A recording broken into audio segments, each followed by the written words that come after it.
He wasn't born a prince. He wasn't born free. He was sold. In the markets of Cairo, they called him property, a Mamluk, a warrior to be owned and forgotten. Taught him only two things: obedience and war. Steel in his hands, pain in his bones, a life meant to serve and die unnamed. But something in him refused to bow. He learned faster than the rest, rode harder, fought longer. Fear did not tame him, it sharpened him, like fire tempers a blade. Years passed.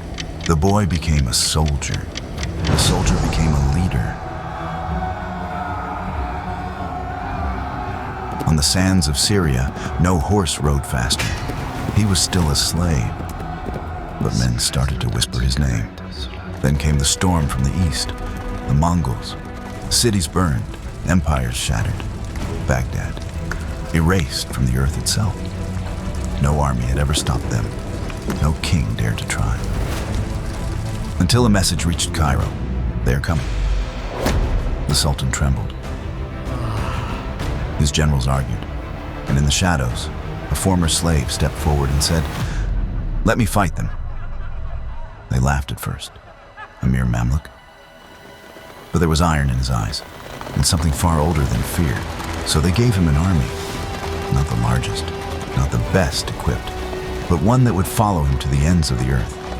He rode north, across desert and ruin, past smoking villages and broken kingdoms, and at a valley called Ain Jalut, he waited. Dawn, silence, then thunder. The Mongol cavalry swept across the plain like a flood. The ground shook beneath 1,000 hooves, but he did not move. He watched, measured, waited, and when the moment came, he struck. His riders crashed into the invincible army like a blade of lightning. Sand exploded, steel screamed, arrows blackened the sky. For the first time, the Mongols broke. For the first time, they ran. The world changed that day, not because a sultan fought, but because a slave refused to die on his knees. He returned to Cairo a hero. Crowds filled the streets, songs filled the air. But power has no friends, only rivals. The Sultan, afraid of his fame, plotted to erase him. But he moved first. Steel in the dark, a silent throne taken. The slave became the ruler, and under his banner, Egypt rose. Fortresses were built along the sea. Crusaders were driven back into the water. The Mongols never returned. Trade flourished. Justice was swift.